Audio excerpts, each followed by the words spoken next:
La otra cosita, hoy día correspondía la exposición, ¿no? Pero conversé con algunos integrantes del grupo, a veces todavía o no se ha entendido bien lo que realmente se quiere mostrar en la exposición, ¿no?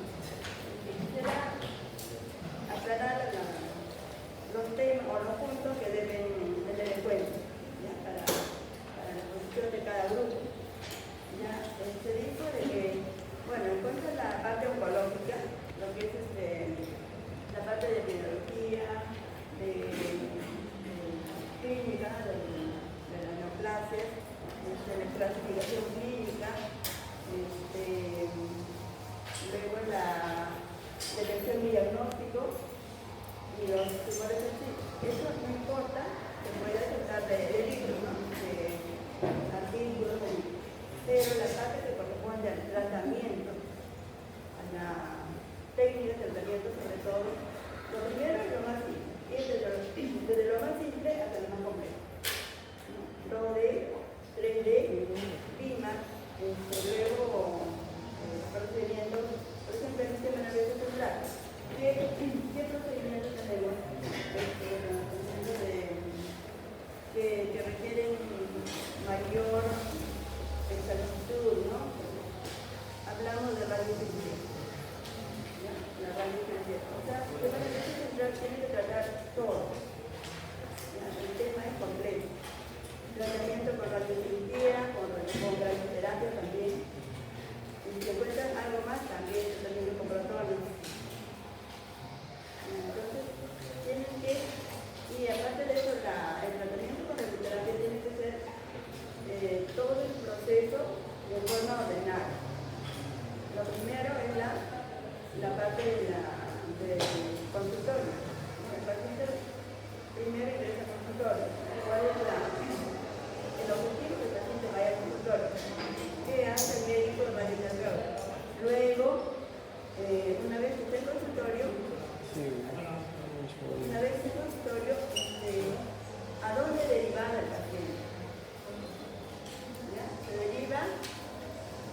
deriva a simulación para realizar todo el procedimiento de simulación, cuando se trata de 2D, de 3D, de LIMA o de radiología, qué tipo de consultorio requiere.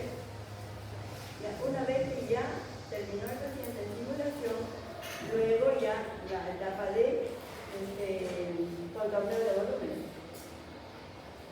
¿Qué hace el médico ahí? ¿Qué contornea? ¿Qué volúmenes son importantes para ese tratamiento, para ese tumor? Luego de contorneo pasa a la fase de planificación.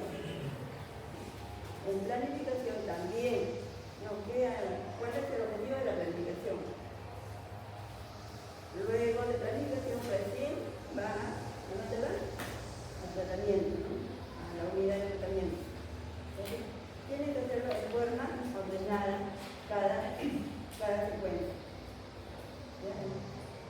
Y también tienen que mostrar con imágenes, ¿no? O sea, fotografías, videos, ¿no? Para que se entienda todo este procedimiento. ¿Ya? Y al final ya también en el tratamiento tienen que también hay que colocar todo el procedimiento, ¿no? Desde el paciente inicia el tratamiento, las imágenes que se toman, la corrección de imágenes, luego, durante el tratamiento, ¿qué reacciones secundarias va a haber en el paciente? ¿Severas o no severas? Y también, me olvidaba, en la simulación se requiere preparación del paciente en algunos casos, no en todos, ¿no es cierto? También, ¿cómo debe ir el paciente preparado? ¿Por qué necesita esa preparación? Sobre todo en próstata. En próstata, en cuello uterino, ¿no? En vejiga. Todo eso tiene que exponerlo a su compañero, cada uno. Por favor, hagan su trabajo con anticipación. Vayan al hospital, busquen ficha, busquen imágenes, dan el tratamiento, para que salga un buen trabajo. Pero profesora, había dicho imágenes de tratamiento, imágenes de planificación, el simulador, ¿qué más? Imágenes de lo que es de simulación. Ya. Primero, simulación. Luego, las imágenes del contorneo, de los volúmenes. Luego, las imágenes de planificación.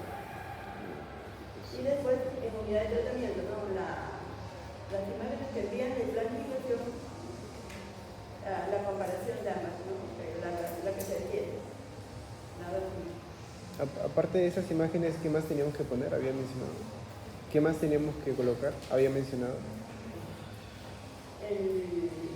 Las hojas que nos dan, ¿no? De planificación, para qué nos va a servir la primera hoja, la hoja de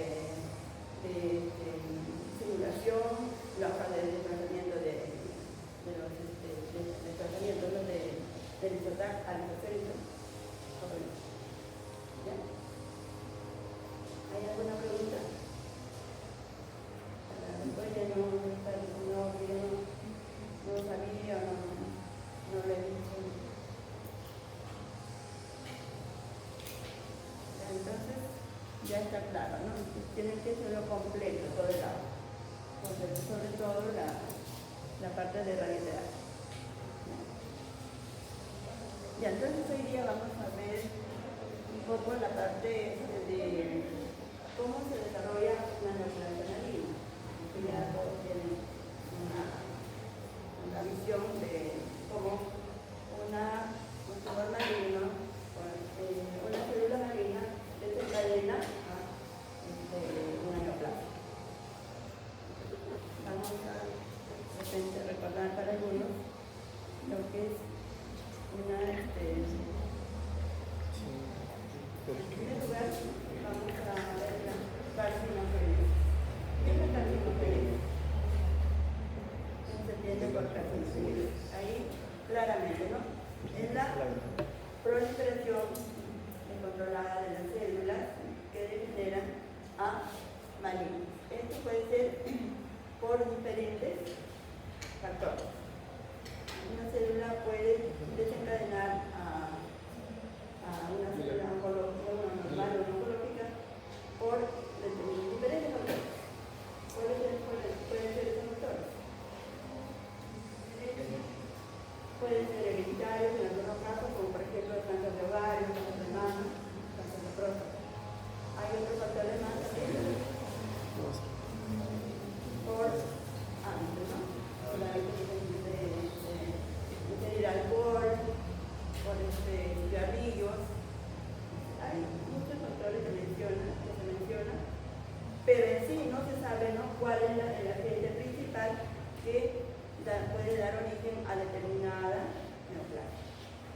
Se mencionan múltiples factores, pero no se sabe cuál es, con este título, cuál es el factor que va a dar origen. Por ejemplo, en cáncer de cuello uterino se menciona también múltiples factores. Que la mujer tenga varios hijos, más de 5 hijos, más la multiparidad, también se menciona el papiloma humano, ¿no? También.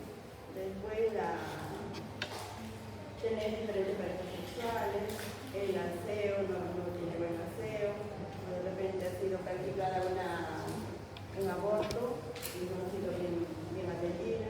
Hay diferentes factores que pueden desencadenar una neoplasia. Vamos a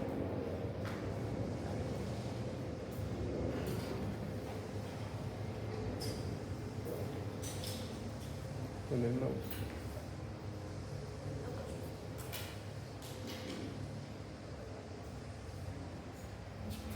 El clic.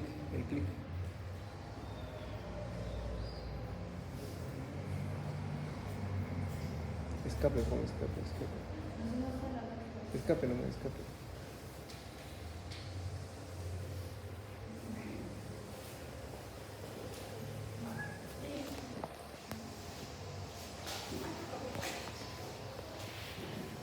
Ya. También es importante recordar, ¿no? Lo que es el ciclo celular, ¿no? De una célula normal. Ya todos sabemos, por biología, por radio ¿no?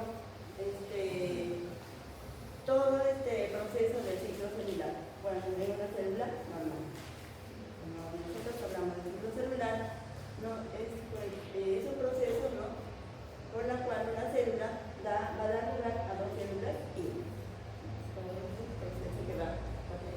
Este ciclo celular, ya como también recordamos, nos consta de 4 fases. La fase G1, la fase de síntesis, ¿no? La fase G2, en algunos casos también se menciona la fase G0. ¿Cuándo se menciona la fase G0? ¿Por qué la fase G0? ¿Alguien recuerda? La especialización celular.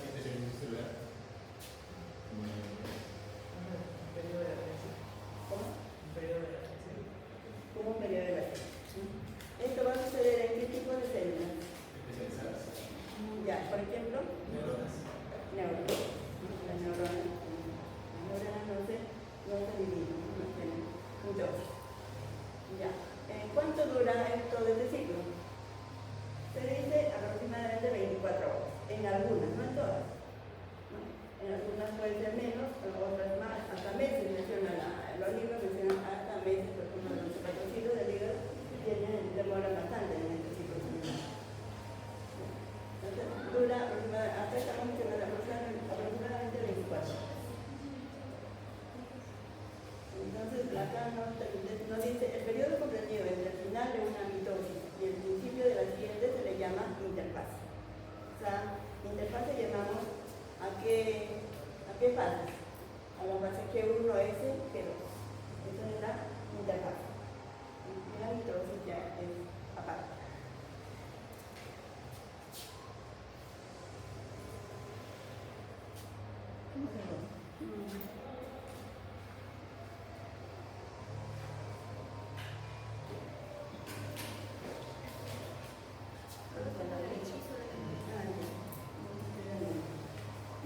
Ya, entonces ahí es lo que les decía, ¿no?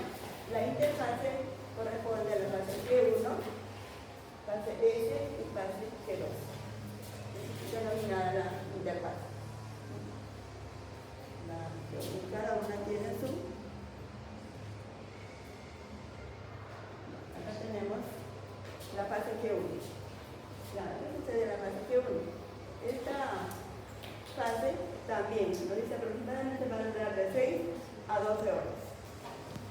Un tiempo de duración de 6 a 12 horas. ¿Qué pasa en esta fase G1? Una célula normal. La célula logra su tamaño y la masa también debido a la continua síntesis de sus componentes. Eso va a suceder en la fase G1. También, bueno, acá menciona, no hay células que en esta fase detienen el proceso por tiempo indefinido y se denomina G0, ¿no? Lo que decíamos de las neuronas. También nos mencionan que hay puntos de restricción entre fase y fase, ¿no? Para que todo esté bien controlado, siempre hay una restricción. Existe un punto de restricción R, donde se comprueba que la célula ha generado la masa necesaria y que existan factores ambientales adecuados. Siempre va a haber restricción para que no sobrepasar esa fase. Y la fase S, esta fase ya dura menos tiempo. Más o menos, no se duerme, por favor. Chicos. Esta fase dura más o menos 6 a 8 horas. Aproximadamente 6 a 8 horas. ¿No? ¿Qué sucede en la fase S? ¿Qué va a pasar en la fase S en una célula normal? Aquí va a haber replicación del ADN. Cada cromosoma pasa a tener 2 cromátidas, o sea, 2 moléculas de DNA decadenadas. Esto va a pasar en la fase S. Luego, fase G2. ¿Cuánto tiempo dura esta fase G2? También se menciona que dura de 4 a 6 horas. Esto se da entre la finalización de la fase S y el comienzo de la fase M. también va a haber un punto de control entre G2 y mitocondria. Entre G2 y mitocondria, punto de control, donde se debe comprobar si se ha replicado la masa y si se ha replicado el DNA. Esa es la fase G2 en célula normal. Y en la fase M, ¿verdad? Entonces, aquí sí ya vamos a ver varias subfases. ¿No? ¿Cuáles son?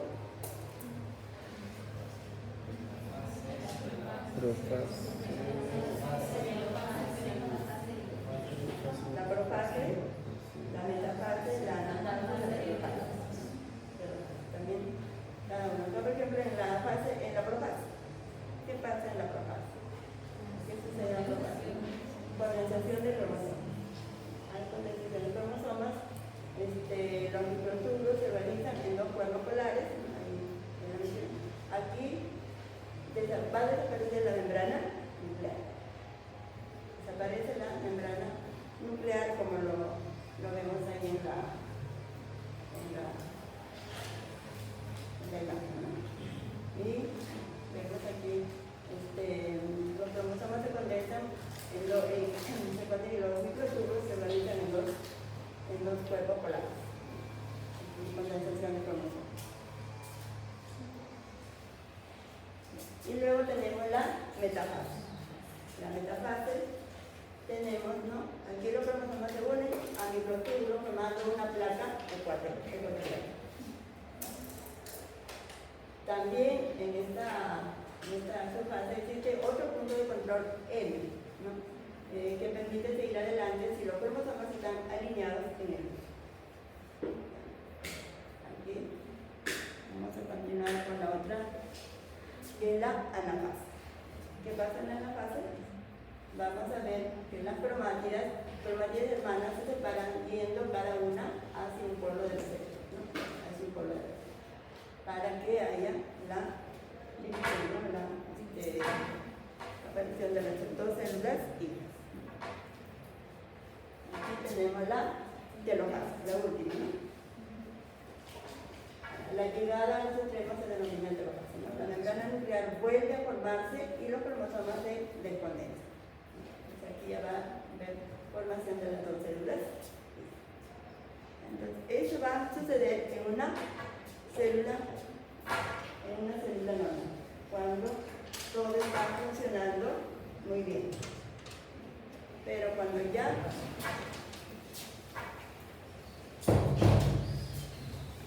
aquí también mencionamos, ¿no?, que todo el ciclo celular va a ser regulado por señales químicas y por la comunicación entre células vecinas. Todo esto está controlado por ciertas sustancias químicas, ¿no?, que trabajan como policías de todo el ciclo celular. Entonces, ¿quiénes van a controlar todo el ciclo celular? Las moléculas, llamamos acá las quinasas, las ciclos dependientes y las amigos, ¿no? Esas son las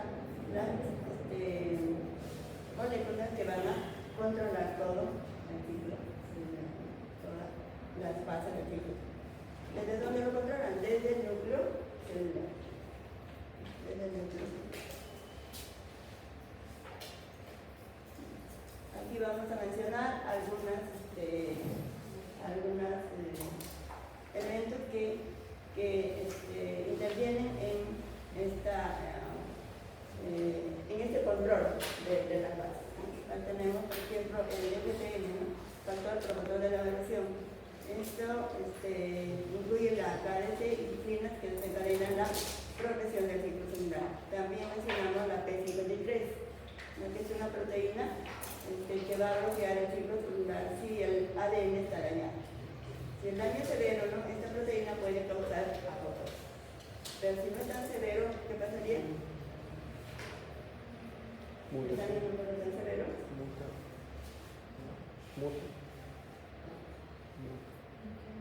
¿Va a morir la célula? No muere. Cuando el daño es bien severo, sí, la célula va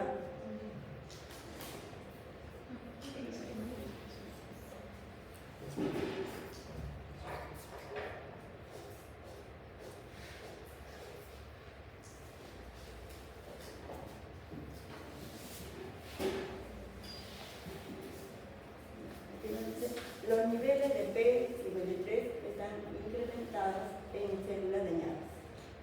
Se incrementan estos niveles, ¿no? Y esto otorga tiempo para preparar el ADN por bloqueo del ciclo celular. Acá nos dice, bueno, es un ejemplo, ¿no? Una mutación de la P53 va a producir acá.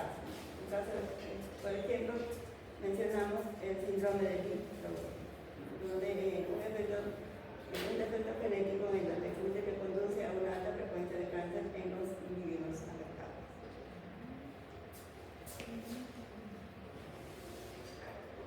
Aquí tenemos otra proteína que también trabaja en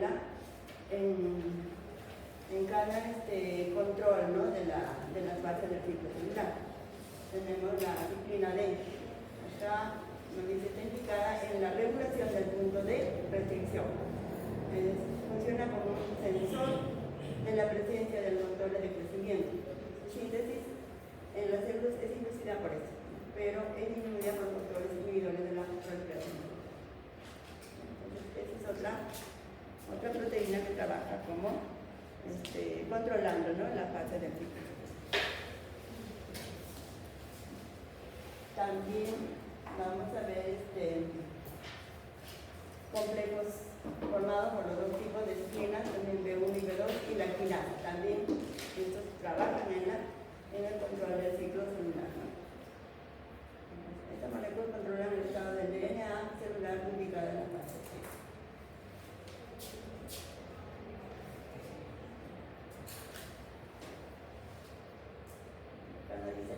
El control de la integridad del DNA antes de entrar en mitosis es fundamental para evitar la transmisión de mutaciones de todo tipo. Muy importante. Si existen anormalidades como una incompleta duplicación o una excesiva síntesis de células para el ciclo, el ciclo se pierde totalmente en las células cancerosas.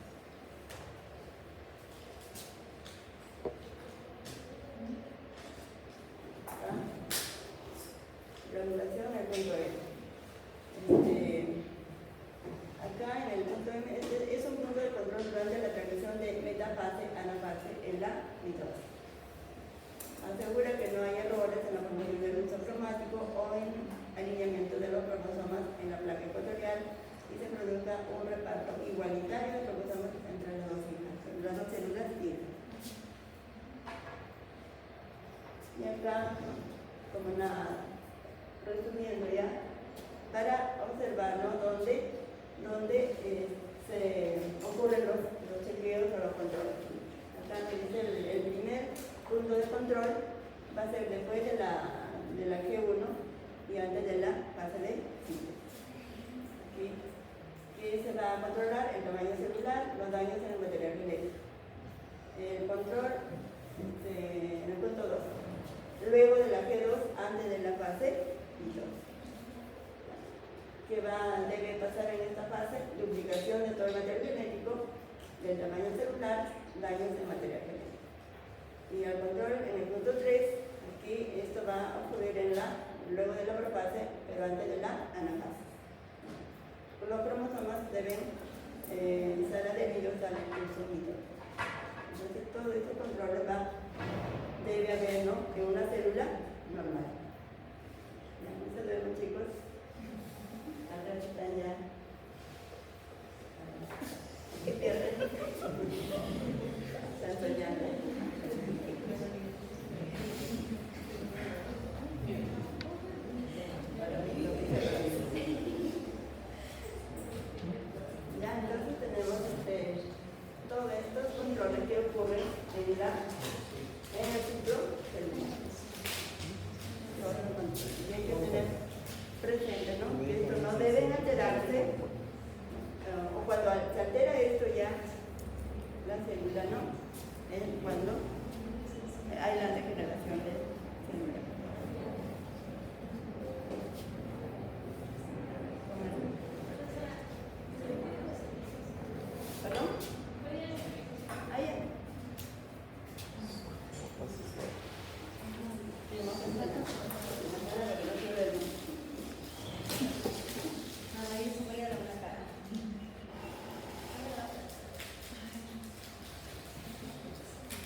grises.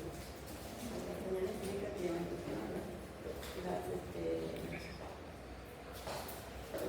las proteínas, ¿no?, que trabajan en dicho control. Entonces, vamos a ver, ¿no?, el desarrollo tumoral. El desarrollo tumoral consiste, ¿no?, en un proceso donde ya va a haber alteración de todo lo mencionado, todo lo que hemos visto anteriormente ahorita. Entonces vamos a ver que todo eso se descontrola. Cuando hay una formación de una neoplasia o un organismo. Aquí nos dice, el desarrollo tumoral consiste en un proceso de múltiples pasos durante los cuales las células tumorales adquieren una serie de características. Ya se conoce también que la célula maligna se benigna degenerar, ¿qué va a pasar? Va a haber un crecimiento descontrolado. Ya no va a ser como lo hemos visto, ¿no? Normalmente ciclo por fase por fase, ¿no? Aquí ya todo se descontrola. Hay un crecimiento descontrolado, hay evasión de la apoptosis, ya no hay apoptosis. Hay insensibilidad a las señales inhibidoras del crecimiento. Las células crecen rápidamente, hay una mitosis acelerada. El potencial replicativo es limitado. Y también va a haber angiogenesis y por lo mismo de la angiogenesis, ¿no?, las células se van a propagar a otros órganos. Eso es lo que llamamos metástasis. Va a haber metástasis en órganos exclusivos. Por ejemplo, cuando se trata de cáncer de mama, que es lo más común, ¿no? ¿Cuáles son los órganos que mayormente se van a afectar? ¿O dónde se va a propagar? ¿Hacia dónde se van a propagar las células? Mediante la sangre. Hacia los huesos. ¿Qué más? ¿Qué más? Al pulmón, al hígado. Entonces, son los sitios exclusivos donde se propagan las células de primario de mama. Cuando hablamos de un primario de cuello uterino, ¿a dónde se van a propagar?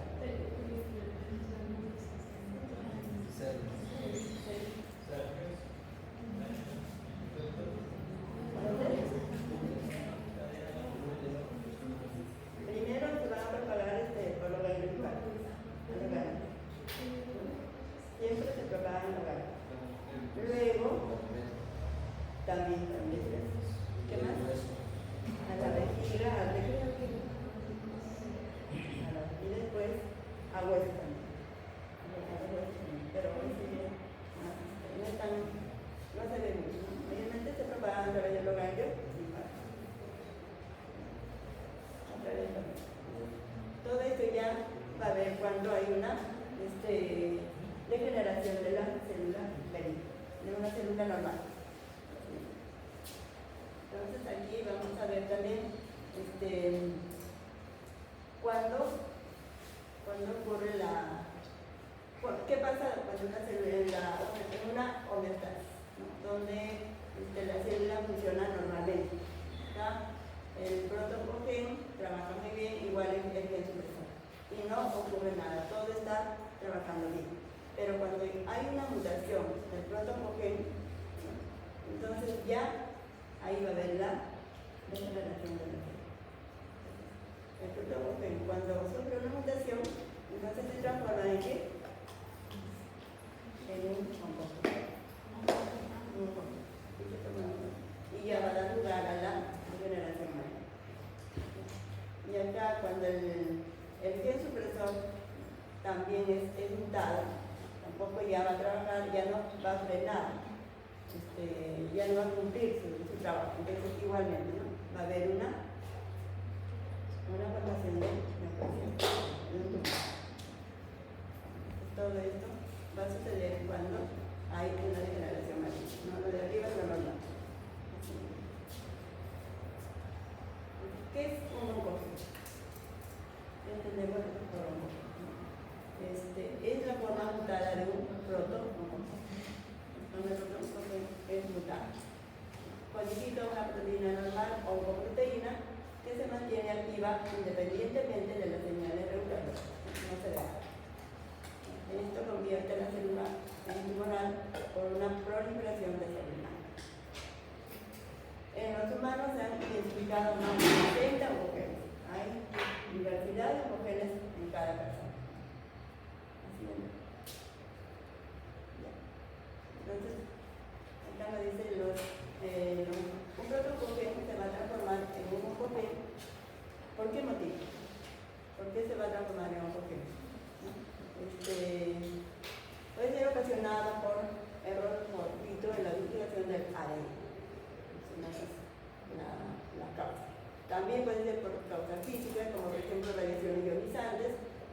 de rayos X o rayos gamma, rayos ultravioleta también, okay.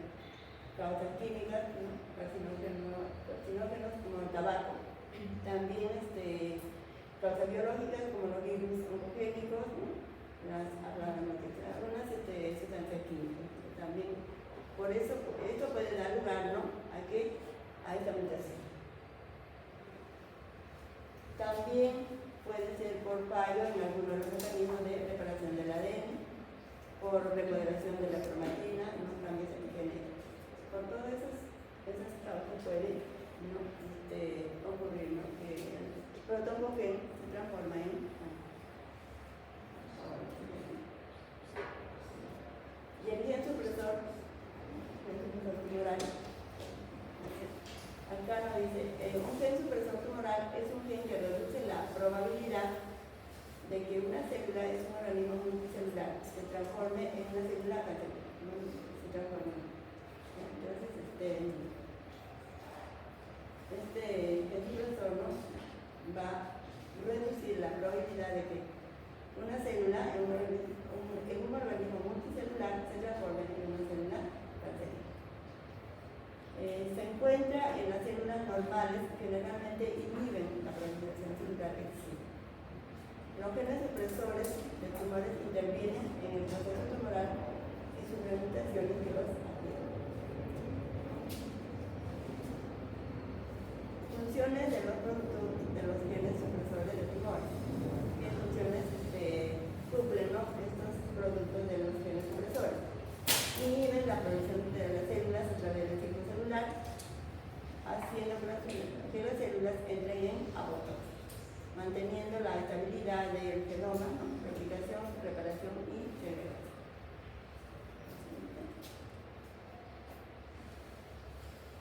Entonces, el cáncer, ¿no? puede ser consecuencia no solo de la activación de los oncogenes que estimulan el crecimiento, sino también de la inactivación de los genes que normalmente inhiben la proliferación celular, los denominados genes supresores del cáncer o anticancerígenos. Por ejemplo acá, el gen RB dice, localizado en el cromosoma 13q14, ¿no? Es el prototipo del gen supresor del cáncer. Interviene en la patogenia del tumor infantil llamado retinoblastoma. Es como un ejemplo, ¿no? Del gen RB. Acá el 40% de los retinoblastomas son familiares, ¿no? Y el resto son esporádicos. Para facilitar la doble representación celular y esporádica, se propuso la hipótesis de dos cosas, ¿no? Cáncer, como nada. Acá, en esta imagen, ¿no? Podemos ver cómo ocurre la carcinogénesis. En esta carcinogénesis, ¿no? Vamos a ver una etapa de inicio, una etapa de promoción, una etapa de transformación y una etapa de progresión. ¿Ya? El inicio, ¿no? ¿Cuándo es el inicio? Cuando la célula no se genera por diferentes causas. La célula es degenerada por cualquier causa. La promoción, ¿no? Cuando esta célula, ¿no? va invadiendo tejido vecino, la célula vecina. Luego la transformación, estas células, ¿no? ya pierden su autocontrol, pierden su forma y crecen rápidamente. Esa es la progresión es cuando ya estas células ¿qué van a hacer?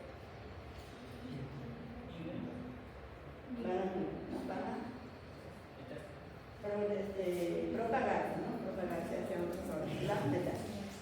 Esto se va a dar en todas las células que han degenerado con el inicio. Entonces, pero ahí mencionábamos cuatro etapas. Actualmente se aceptan al menos 3 etapas en el proceso de carcinogénesis. Acá nos habla de, en primer lugar, puede ser la fase de iniciación. ¿En qué consiste esta fase? En el resultado de la aplicación de una dosis única y baja de un carcinógeno, el cual produce una alteración estructural en el DNA que conlleva la activación de un oncogeno o la inactivación de un gen supresor.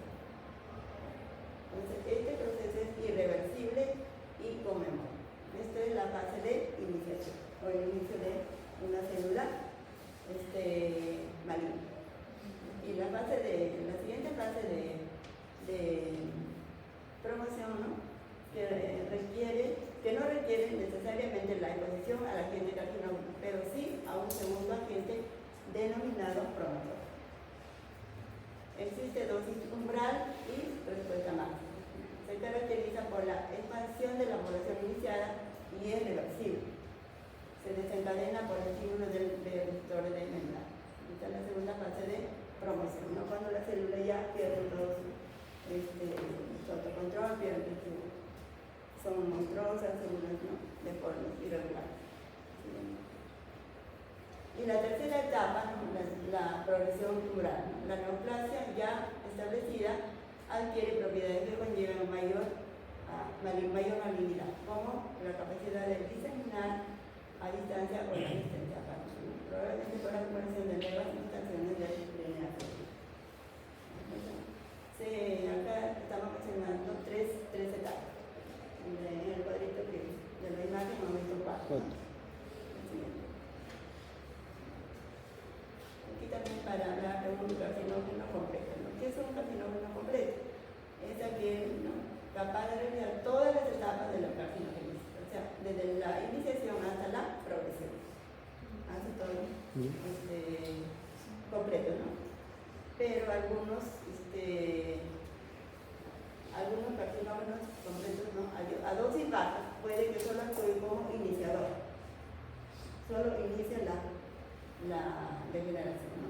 Siendo en este caso un carcinógeno ya llamado inconcepto, ya no va a realizar, ¿no?, la iniciación, promoción y progresión, solamente va a iniciar, ¿no?, la degeneración maligna. Y en esta diapositiva vamos a ver, ¿no?, lo que ya hablamos, ¿no? ¿Cuáles son los factores de riesgo que siempre se menciona para que ocurra para que una célula normal desencadena a maligna? Ya les mencionaba, ¿no? Hay diferentes factores de riesgo, diferentes de acuerdo a cada órgano, a cada tumor, ¿no? Por ejemplo, si hablamos de un tumor de un cáncer de lengua, ¿cuáles serían los factores predisponentes? ¿A qué factores se atribuye, ¿no?, que se haya iniciado un tumor maligno a nivel de lengua? El tabaco, ¿qué más? Comidas picantes, pero siempre y cuando se consuma constantemente, ¿no? Esporádicamente no hay mucho riesgo, pero cuando uno consume ya siempre, entonces ya hay mayor riesgo. ¿Qué más? En cáncer de lengua. ¿Qué factores se mencionan? Chistris. No mucho, la herencia familiar no. Radiaciones tampoco.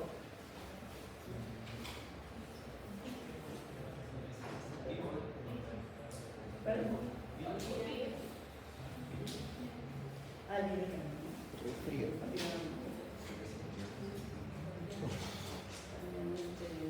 Tabaco, alcohol, virus, también comidas picantes en exceso,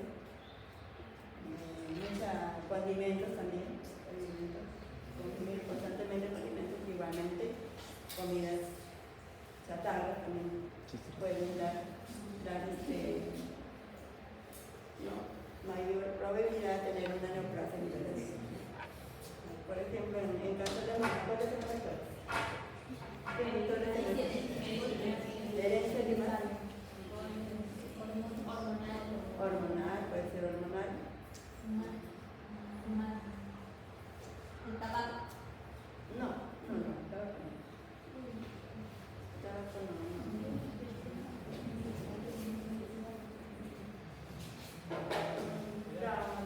Traumatismo también puede ser, ¿no?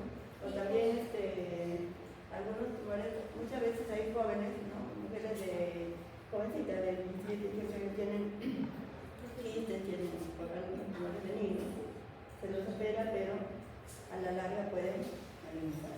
Por eso se requiere estar en constante control. Por la cirugía de mama por una enfermedad benigna.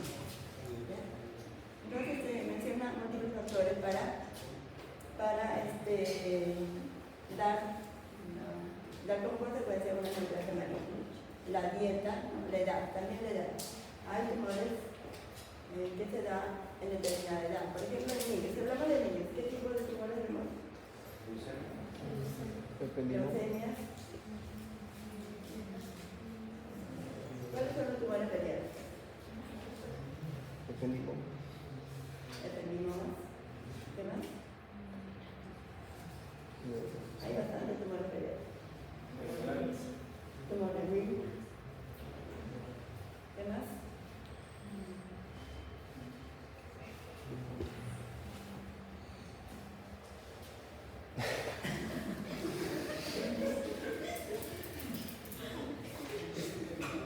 ¿Qué más? Bueno, Willy, ependimomas, leucemias, linfomas, meduloblastomas. Meningioma no. Sintomas de primer grado, segundo grado. ¿Qué más? Retinoblastomas. Tumores de hueso también. Tumores de Ewing. ¿Qué más?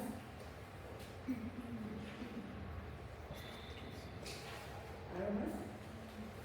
¿Han visto algo más en la práctica? Tumores de niños.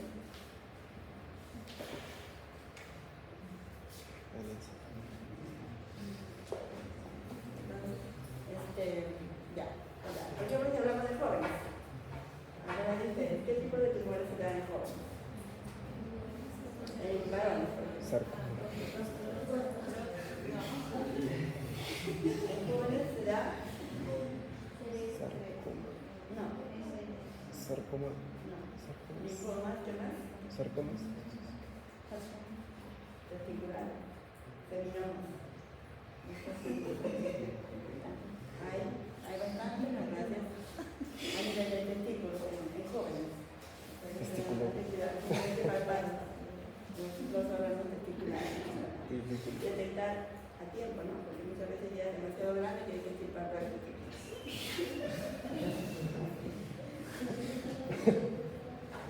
¿Y en las mujeres cuáles son?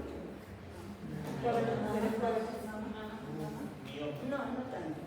Mujeres jóvenes. Poliquistis. También se dan linfomas, se dan tumores de ovario. Ovario es lo más frecuente en jóvenes. Ya, en adultos sí ya vemos diversidad de tumores, ¿no? En adultos ya vamos a ver todos los tumores. Por ejemplo, en personas mayores de 55 años. ¿Cuál es la? En varones próstata. En mujeres. ¿Qué más se da en adultos? ¿De mayor? Cuello uterino. En mujeres, endometrio. Vulva, vagina, es lo más frecuente en mujeres de edad ya mayor. Y en varones, próstata, ¿qué más? Larín. ¿Qué más? Estómago también se da, ¿no? Colon, hígado, y a nivel de cerebro vemos bastante glioblastoma multiforme, vemos gliomas, edad adulta, ¿no? Y en gente morena, gente morena que tipo de glioblastoma.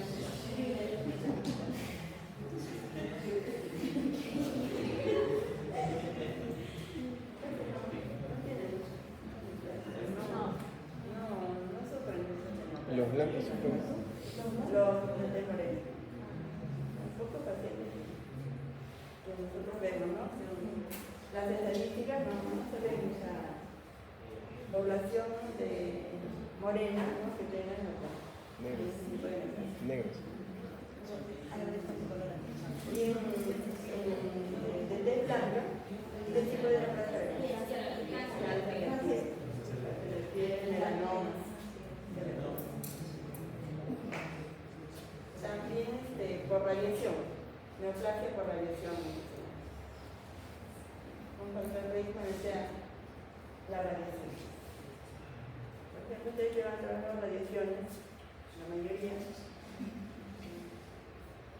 van a tener alguna probabilidad ¿Alguna probabilidad? Bueno, en la actualidad ya no hay que tener miedo, porque ya hay bastante protección de los ya no se da. Antes sí, ¿no? Antes sí, porque no había, la protección radiológica todavía estaba en estudio. Pero en cambio ahora ya tenemos oxímetros, trabajamos que no miden mensualmente cuánto de radiación estamos recibiendo, ¿no? Y no llegamos ni siquiera a la décima parte de la permisión. Entonces no se da mucho, a no ser de que uno esté ya manipulando fuentes radiactivas, ¿no? En contacto directo, pues hay que tener cuidado. Ya, sustancias químicas también ya mencionamos, ¿no? ¿Qué tipo de sustancias químicas aquí podemos mencionar? Y también, otra cosa también, personas que trabajan con materiales químicos, por ejemplo, caucho, con madera, agricultores también, o personas de provincia que también que cocinan con carbón, también, mercurio. ese es un factor predisponente para poder tener una neoplasia hereditaria. Ya sabemos las dietas, ¿no? Las dietas también ya tenemos dietas, alimentos no siempre, la siguiente.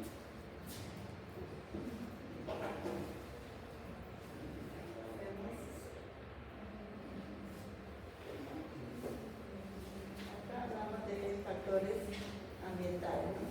Factores, ¿qué sustancias carcinogénicas desarrollan alteración genética a la potencia? Que es un agente iniciador, el paso de secundación y constante regiones a los sustancias.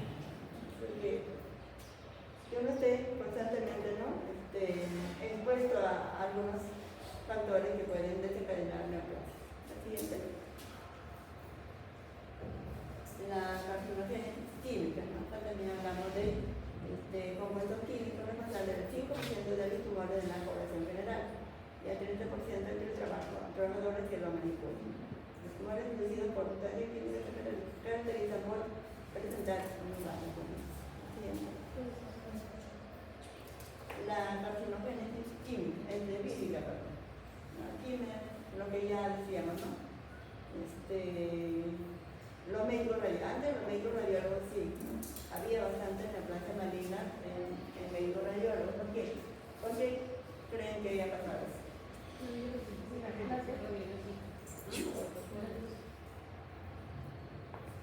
Porque antes no había pantalla para ver. Nosotros hacer un examen de, por ejemplo,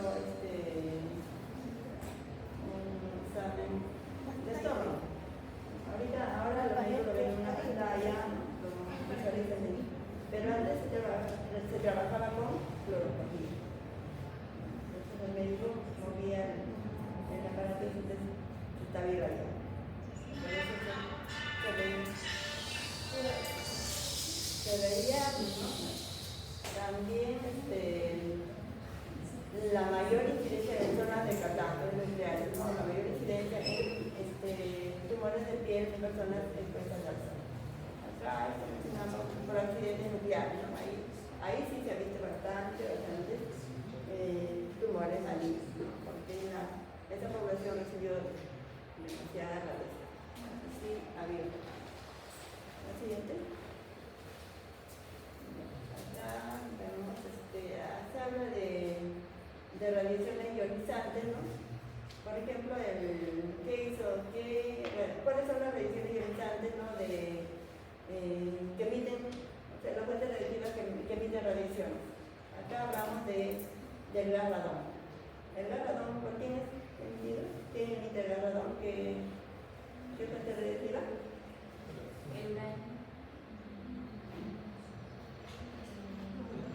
emite gas radón?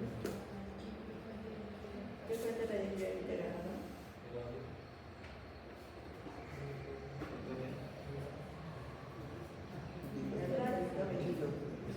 El radio 226 emite gas radón.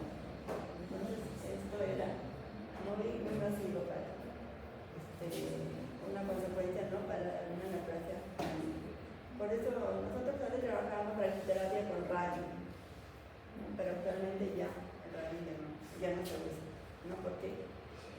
libera, emite ese gas muy, muy nocivo. También nos dicen de que la maniobra médica diagnóstica o terapéutica de la primera, lo más importante es el rábano, relacionado con cáncer de pulmón. ¿No? Y la segunda, la maniobra médica relacionada con diversos tumores como leucemias, tumores cutáneos, óseos e incluso mama. Esto ya como lo que le decía, ¿no? Que se trabajaba con fluoroscopía. La siguiente. Pues también para mencionar, ¿no? La radiación ionizante, que son sumamente, hay que trabajarlo con mucho cuidado, ¿no? La radiación no ionizante igualmente, ¿no? También van a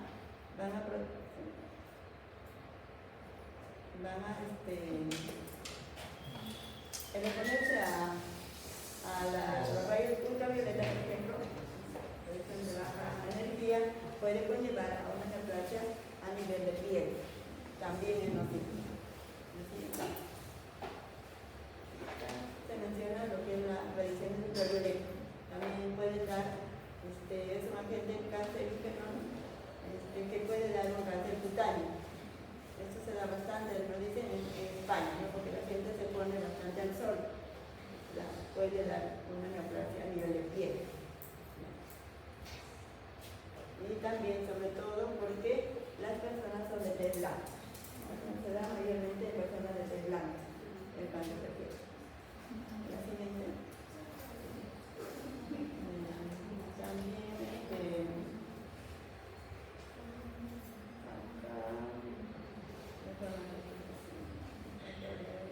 También se puede heredar una mutación que es capaz de predisponer al portador del desarrollo de un tumor. Se puede heredar.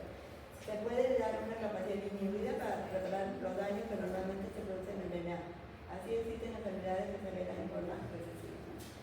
Se puede heredar una susceptibilidad que ponga al portador a una mayor cantidad de agentes carcinógenos.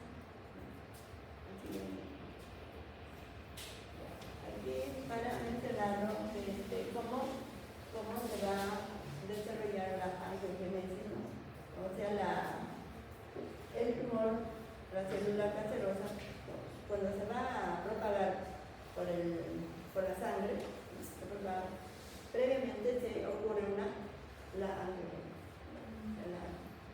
la formación de vasos sanguíneos, ¿no? por donde van a correr estas células malignas. ¿Cómo se desarrolla esta angiogenesis? Primero va a ser la disolución de la membrana basal que rodea el vaso. Luego, migración de células endoteliales del vaso hacia el tumor. Luego, división celular de las células migratorias.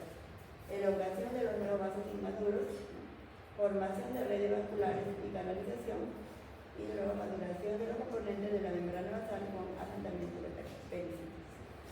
Entonces, así se va a desarrollar esta angiogenesis por donde van a migrar las células oncológicas, ¿no? Para propagarse a otro órgano. En forma esquemática, la siguiente. También la siguiente.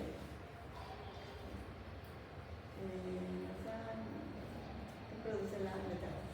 La siguiente. Bueno, en este cuadro se resumen los genes, ¿no? Que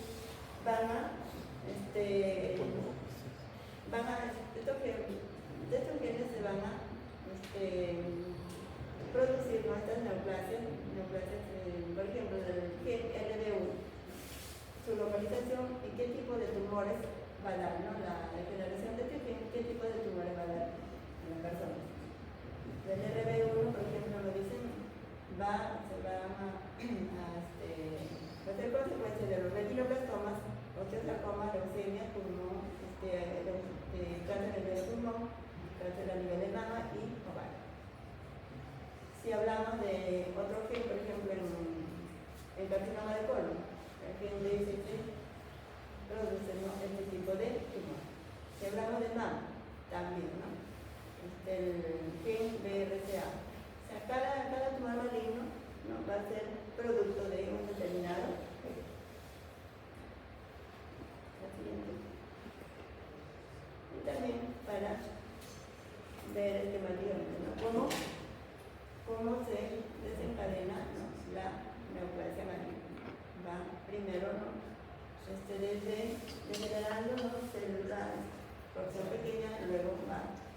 propagándose, ¿no? Hacia el mismo tejido, se propaga más y va a salir la célula por el torrente sanguíneo a otro órgano.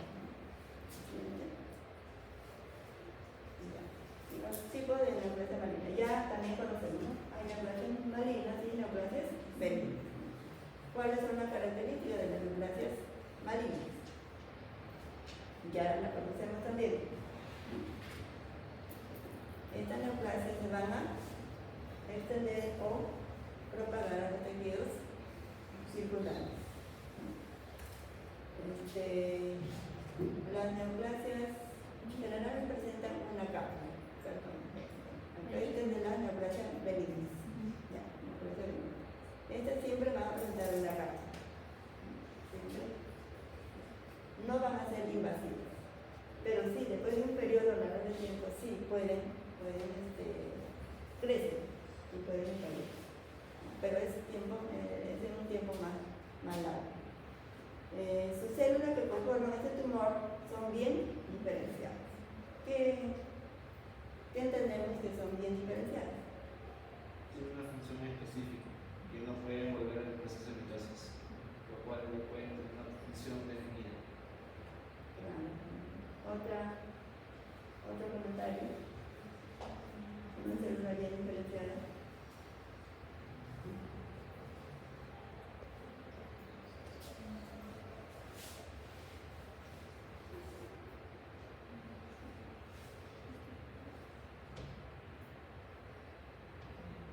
Ya no está en replicación, no falta replicación. Claro, una célula diferenciada conserva su característica normal. No tiene diríamos, una mitosis acelerada. Va a conservar la forma y función. Entonces hablamos de célula bien diferenciada. No pierde sus características. Pero cuando hablamos de una célula indiferenciada, ¿qué vamos a tener? Esta célula ya ha perdido su forma y función. Ya no. Eso no si hablamos de neoplasias malignas, ¿no? Está compuesto por células indiferenciadas. Algunas más que otras. El crecimiento de estas neoplasias benignas es lento, ¿no? Hay un bajo grado de mitosis. Y tampoco van a dar perdón, ¿sí? ¿Por qué dice que se tienen a tejidos vecinos si es benigno? Sí, solamente se van a extender por la mitad nada más, pero no se van a propagar al instante. A otros tejidos. No, solamente a los que están circulando. Y no van a dar nada, no dan nada. ¿Y cómo tratamos nosotros con la neoplasia benigna? Cirugía. ¿Cirugía? Por cirugía. ¿Hay otro tratamiento que se puede dar para neoplasia benigna? Braquiterapia. Braquiterapia. De repente, si la neoplasia benigna está en un lugar inaccesible por cirugía, se puede utilizar braquiterapia, pero No. Tú sabes que para braquiterapia, ¿qué cuenta la elección de más? Iridio 198. ¿Qué energía tiene el iridio? ¿Qué energía? 0. No me acuerdo. 0.6. 0,4. Entonces ya siempre va la energía, ¿no? Va a tener cierta profundidad. No se trabaja con terapia. Se da terapia superficial o con electrones. Se trata este tipo de tumores benignos. La característica de las neoplasias malignas es todo lo contrario. Es todo lo contrario a una benigna. son no encapsuladas, no tienen una cápsula, son irregulares, invasivas, porque rápidamente van a salir. ¿De qué va a depender que sean invasivas, poco invasivas o más invasivas? Del tipo de SEA. Por ejemplo, un SEA que no sea agresivo. Un tipo de cáncer que no sea agresivo. Pero el cáncer no se relaciona. Porque en oncología se conoce neoplasias malignas muy agresivas, otras medianamente agresivas, otras de baja agresividad. Cuando hablamos de tumores muy agresivos, ¿a qué tipo de tumores nos referimos?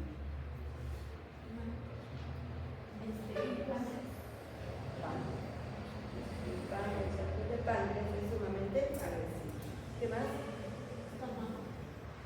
Algunos tumores, no todos. No todos los tumores son agresivos.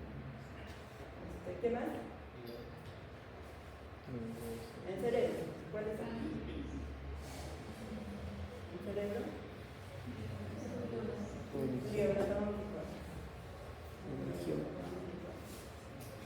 ¿Por qué se dice que son agresivos? Son bien agresivos. Tiene un proceso de mitosis acelerado.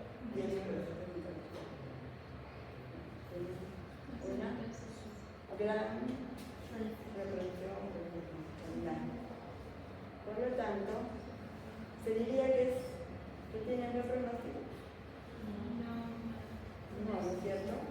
Aunque tienen bastante mitosis y la radiación son células que sí van a ser radiosensibles, porque ustedes saben que la radiación va a haber mejor respuesta cuando hay más oxígeno. A pesar de eso, estos tumores el paciente tiene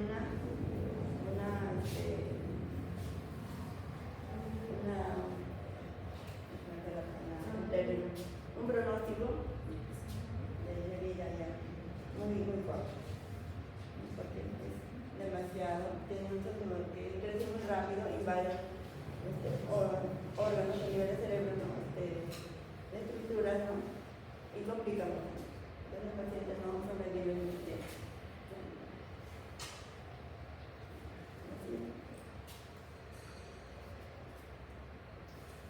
¿Cuáles son las señales de aviso de una neoplasia maligna?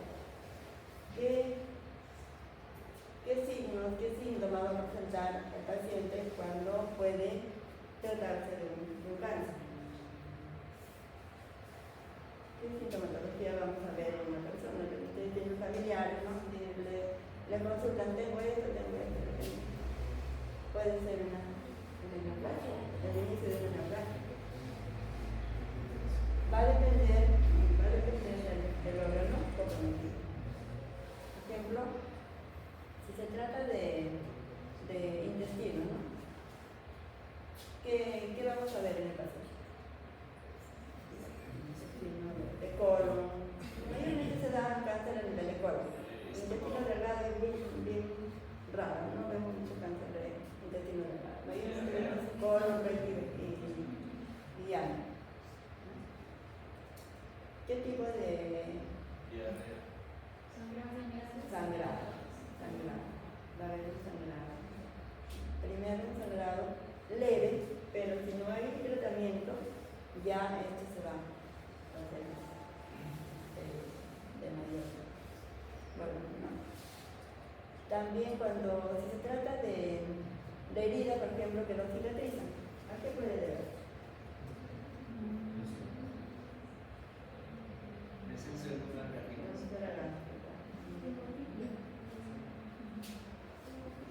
¿A qué puede deberse que una herida, por ejemplo, tienen a un vecino que tiene una herida en el pie que no cicatriza? Puede ser leve, pero también puede tratarse de qué? De un melanoma. Puede tratarse de un melanoma. También hay que tomarle importancia. Porque muchas veces, bueno, ya me voy al médico, me receta un antibiótico, una crema, sigo con eso, pasan meses y no sana.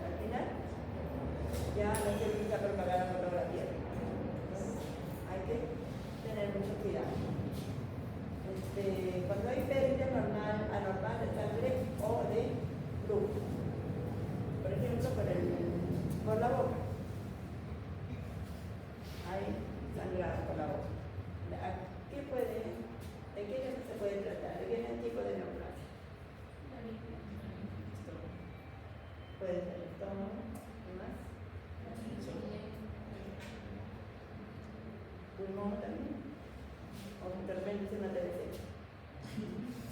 Claro, cuando hay TBC también hay que hablar por la boca. Tiene que, o un cáncer de pulmón puede ser. Por eso hay que tomarle bastante importancia cuando hay algún malestar por bastante tiempo, por 2 o 3 semanas, un mes o un mes. Ya. Cuando hay dureza o masa en el seno, otra para cuando la mama ya sabemos, ¿no? ¿Qué tipo de signos o qué síntomas va a presentar la paciente con cáncer de mama? Piel de naranja. Piel de naranja es cuando ya está avanzada, pero cuando está en el periodo inicial, Sensibilidad. hundimiento del pezón, puede haber galactorrea en el cerebro. ¿Ya? ¿Qué más puede haber? Inflamación también. Cuando hay indigestión o dificultad al pasar los alimentos, ¿de qué le puede tratar? Cáncer de esófago. No tanto. Puede ser un cáncer de tiroides, puede ser un cáncer de nasofaringe o orofaringe. Cambios en un lunar o verruga. Ahí hay personas, sobre todo las de tez blanca, ¿no? Tienen lunar, ¿no? Entonces, este lunar va creciendo, que a veces tampoco se le toma importancia, ¿no? Pero puede tratarse también de un cáncer de piel o un melanoma. Cuando hay ronquera o una tos persistente que no cura con medicamentos, ¿de qué se puede tratar? Cáncer de pulmón, de laringe también. Entonces, para todo eso se requiere una detección y diagnóstico. Un estudio, ¿no? Un estudio bien detallado, ¿no? del órgano completo. Porque si no, ya se tiene que hacer ya una mamografía para ver metástasis. Si uno no acude a tiempo al médico, se deja pasar un tiempo, ya va a encontrarse con metástasis. Ya, también en la neoplasia, cuando se requiere tratar un cáncer o una neoplasia maligna, el oncólogo debe trabajar con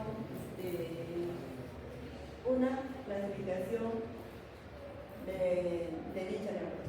Porque cada neoplasia, por ejemplo, si hablamos de cáncer de mama, hay diferentes tipos de cáncer de mama.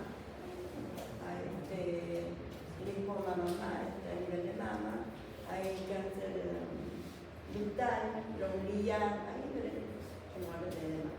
Pero cada tumor tiene su estadial, o sea, su clasificación clínica, su TNM o su grado, no hablamos del grado de mama, su estadio clínico 1, 2, 3, 4. Se puede trabajar con TNM, con estadio clínico 1, 2, 3, 4, ¿no? Entonces, el oncólogo requiere tener el estadial. ¿Para qué? Para determinar qué tipo de tratamiento debe dar. Tiene que saber el tipo de tumor y aparte de eso la clasificación clínica. Entonces, por eso es muy importante clasificar a todas las neoplasias malignas, sea por grado, se clasifica por grado 1, grado 2, grado 3, grado 4, o se clasifica por estadio clínico, también se clasifica por TNM. También hay otras clasificaciones que ustedes van a leer en algunos libros, ¿no? Para linfomas. Hay clasificación para estómago, para colon, son diferentes. No todos lo van a clasificar con el TNM. ¿Ya? Entonces, ¿para qué nos va a servir la clasificación? Nos dice para hacer la magnitud de la población tumoral. La célula, sabemos que la célula tiene crecimiento exponencial y también una multiplicación irreversible. Entonces, esta clasificación se va a basar en consideraciones anatómicas cómo se va a obtener. Mediante estudio de láminas, las láminas de cortes histológicos, ¿no? Que se lleva a patología. Ahí se hace el estudio y se determina qué tipo, en qué estadio clínico se encuentra. Y también qué tipo de tumores, ¿no? También el tiempo de duración, ¿no? Los signos y síntomas de qué tiempo de duración ya tiene este paciente con la sintomatología y del sexo y de la edad. ¿Para qué nos va a servir o para qué va a servir la clasificación? A ver, el TN logrado. Ayuda al clínico en la planificación del tratamiento. Por ejemplo, si estamos en radioterapia, no tenemos un paciente de cáncer de cuello uterino, con un T4, con N3, con MC. T4, con N3, porque el T es tumor, N, invasión a ganglios y M es metal. ¿No? Si hablamos de un T4, nos estamos refiriendo a que este tumor ya es de gran volumen, ya ha invadido órganos adyacentes u órganos también adyacentes. Y si hablamos si es N0, si es un T4, N3, ¿no? N3 hay invasión a ganglios hepáticos, ¿no es cierto? Cuando hablamos de N es compromiso ganglionar. Y cuando hablamos de M es metástasis en órganos A. Si hablamos de un T4, N3, MC, ¿a qué nos estamos refiriendo? Un tumor de gran volumen que ya ha comprometido órganos y tejidos cercanos, también ha comprometido ganglios hepáticos, pero no hay compromiso metastásico. Entonces, ¿qué tipo de tratamiento se dará para este paciente o para esta paciente? Si él tiene un volumen, su tumor tiene un volumen enorme, T4, ya hay mucho compromiso ganglionar, pero no hay metástasis. ¿Qué tipo de tratamiento? Con radioterapia, ¿qué tipo de tratamiento ameritaría hacer una planificación con VIVA?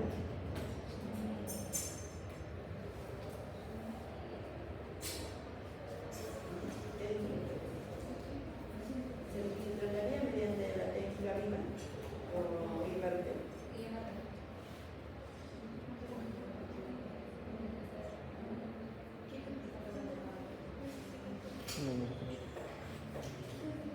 A ver, ¿qué dicen los que están viendo acá?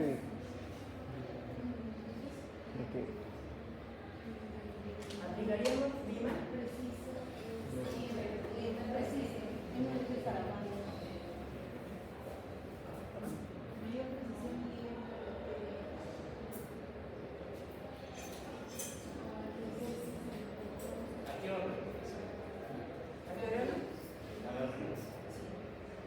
No, estamos hablando de un tumor a nivel de cuello uterino.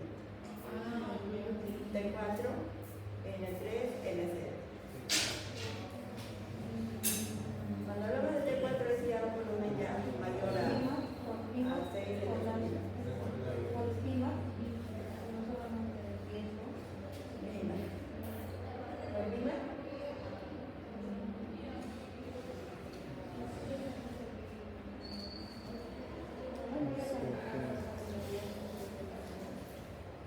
Es un tumor tan grande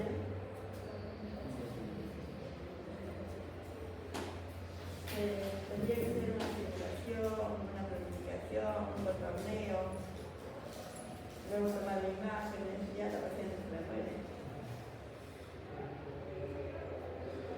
Para este tipo de tratamiento ya requiere un orden más, realizar una radioterapia de emergencia, podríamos decir, porque hablamos ya de un T4.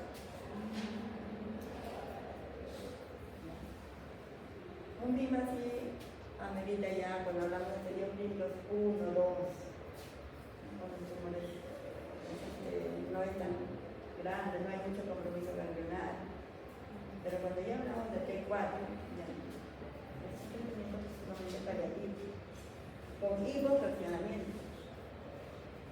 Cuando hablamos de hipofraccionamiento, ¿a qué nos referimos?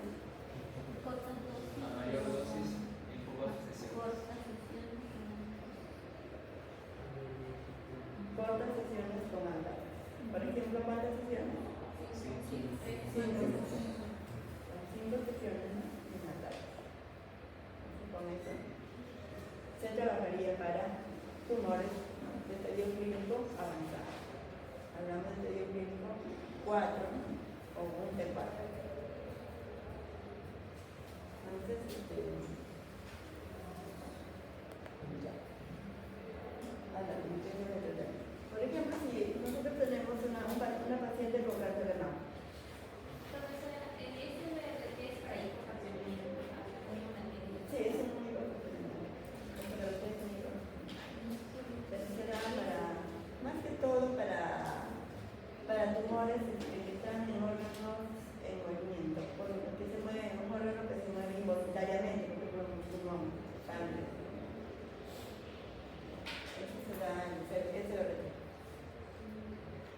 Ya, por ejemplo, decía si tenemos un cáncer de mama. Ya, un cáncer de mama. Estadio clínico 2. Estadio clínico 2. 12, por ejemplo. Ya no tiene más de 5 centímetros, más de 4 centímetros. Cuando hablamos de mama, ya el tumor de un estadio clínico 12, ya este tumor tiene más de 4 centímetros. ¿Ya?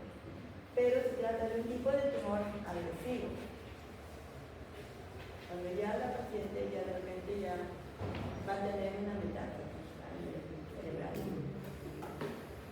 Ya va a haber una metástasis. Ya la célula ya se ha propagado al cerebro. Entonces estamos tratando a la paciente con radioterapia a nivel de la mama.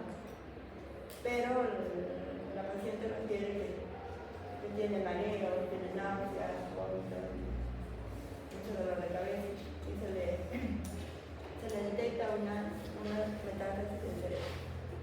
Entonces, ¿qué sería en ese momento? ¿Continuar con la radioterapia de mama o irradiar el cerebro? Irradiar. ¿Cierto? Ya no se sigue el tratamiento con radioterapia a la mama, sino primero hay que irradiarla con un tipo de tratamiento. O también se puede hacer mediante, si es un poco pequeño, se puede hacer mediante una radioterapia. ¿Qué más? ¿Qué otro tipo de tratamiento se puede dar? Una metástasis pequeña. Una radiocirugía. Sí se puede ampliar, ese tipo, pero eso no es costoso, ¿no? Es que los pacientes no desean eso porque cuesta mucho. Entonces la respiración ayuda al clínico en la planificación del tratamiento para saber el pronóstico. Muy importante porque el paciente siempre, cuando uno se entera de que tiene cáncer, quiere saber, ¿no?, cuánto tiempo va a vivir. Entonces siempre la planificación clínica va a servir para eso, para saber el pronóstico del paciente. No decirle, no, usted va a vivir 1 año y ya se va a morir. Es una probabilidad. Probablemente tenga unos 5 o 10 años. No se sabe, pero a ver, aproximadamente, ¿no? Ayudar en la evaluación de los resultados del tratamiento. También mediante si se sabe la planificación clínica de este tumor, se va a saber cómo va a responder el paciente. ¿Cuál es la respuesta que se va a obtener de este tratamiento? Empleando diversas disciplinas de tratamiento. Entonces vamos a saber qué resultados vamos a tener. Si este paciente tiene una buena sobrevida, de repente a 5 años ya puede haber metástasis, ¿no? También nos va a servir la prescripción clínica para facilitar el intercambio de información entre los demás centros de tratamiento.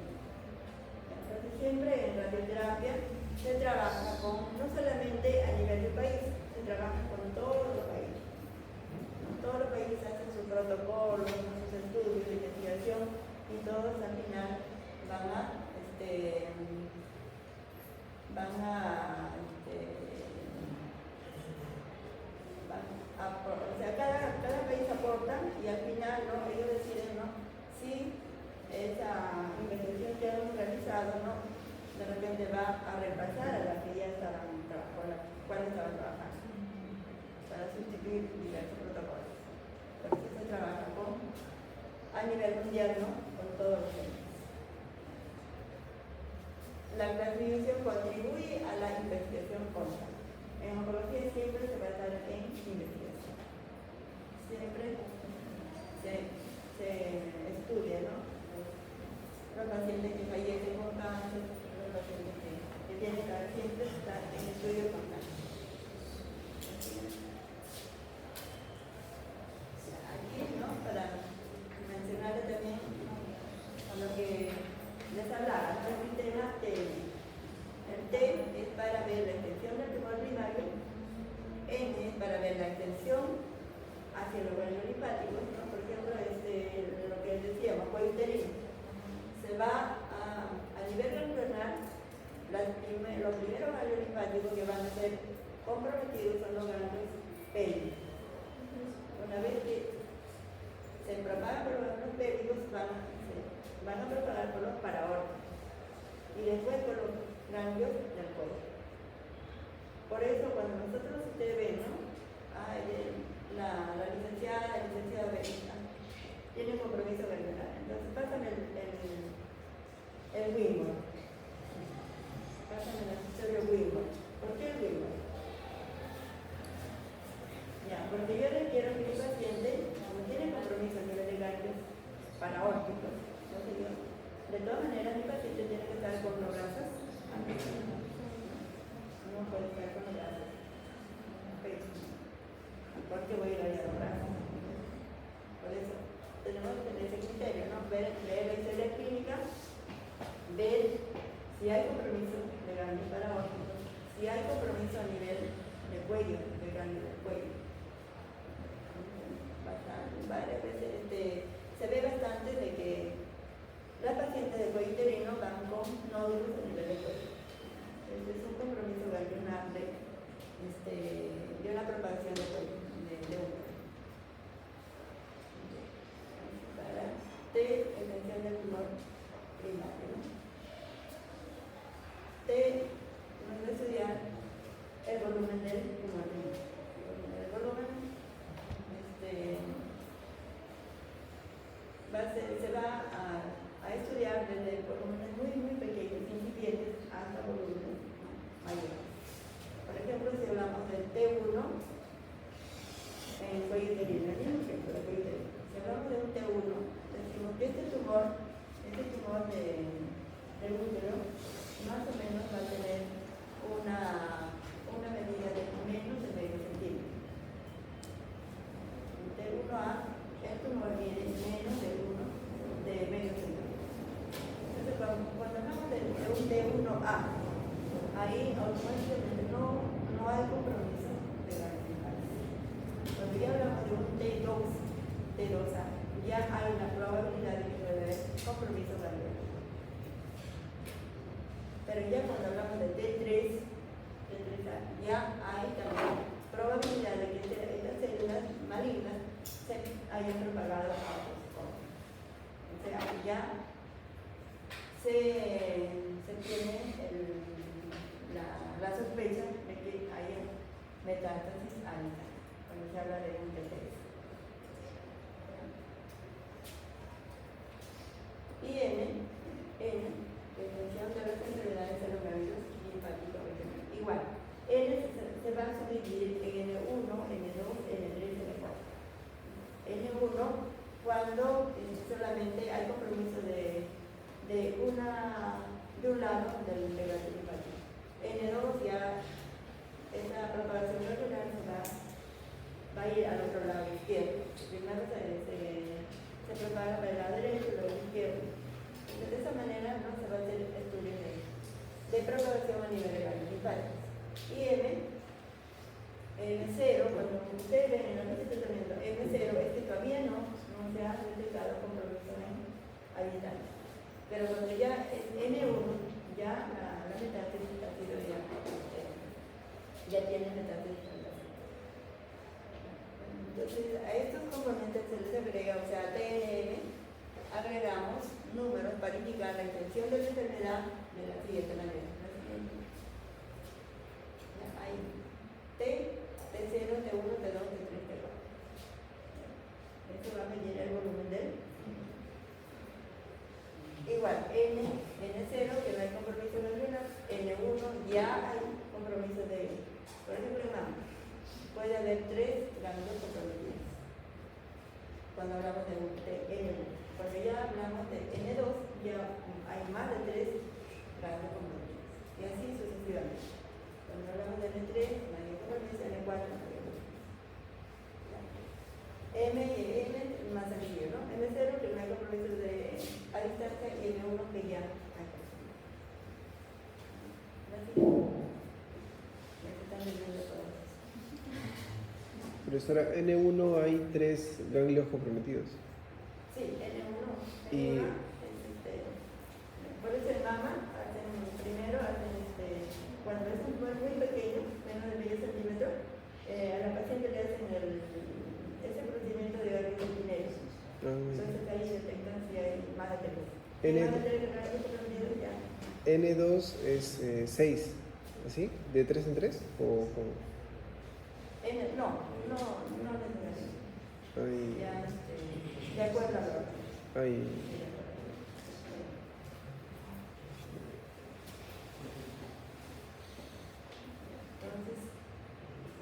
Entonces, hay más soluciones para algunas categorías mayores que necesitan mayor especificidad. es, T1A, T1B, T2A, T2B, T3A. O sea, se va a hacer, ¿no?, el estudio, ¿no?, para ver.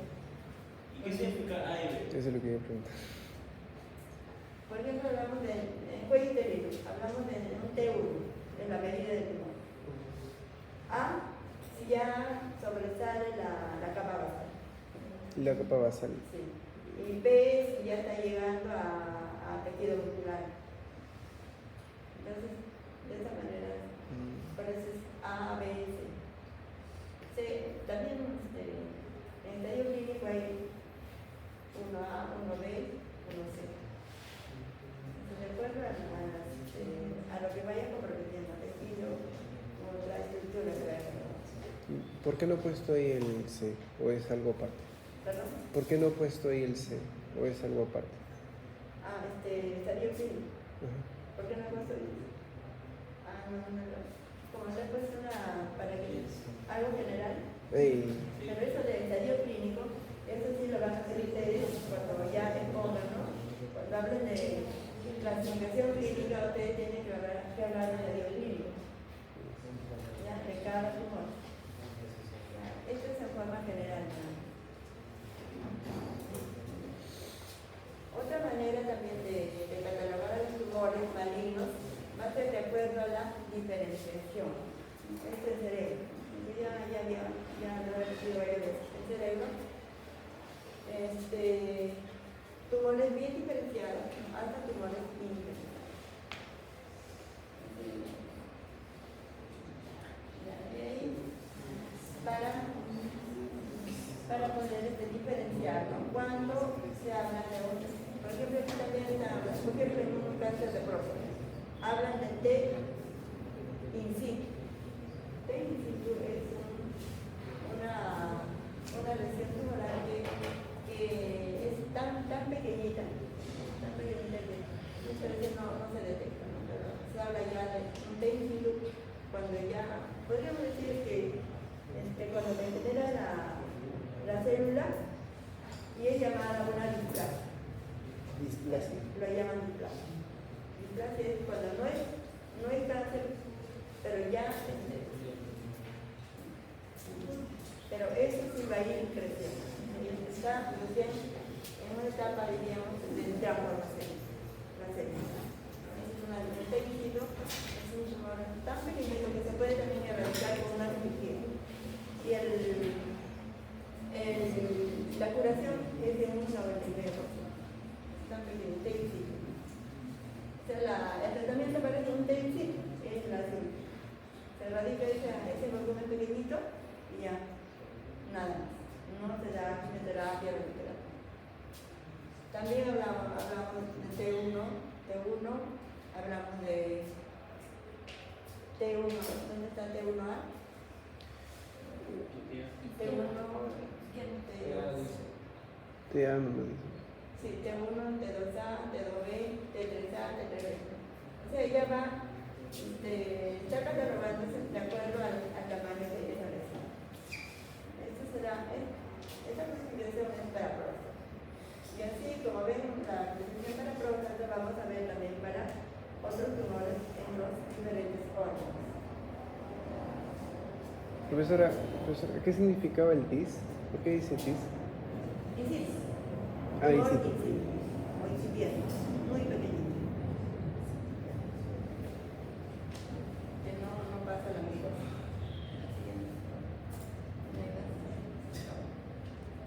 Ya, entonces, eso es lo que corresponde a degeneración maligna, ¿no? Degeneración de una célula benigna a una célula maligna. O sea, de una célula normal a una célula maligna. A ver, no sé si se ha entendido alguna pregunta.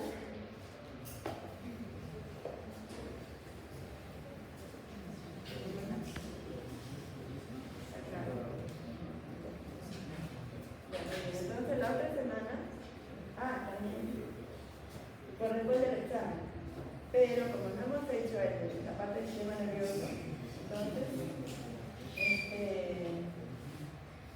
lo vamos a la hora de radioterapia, de la clase teórica, lo vamos a ocupar para la exposición también.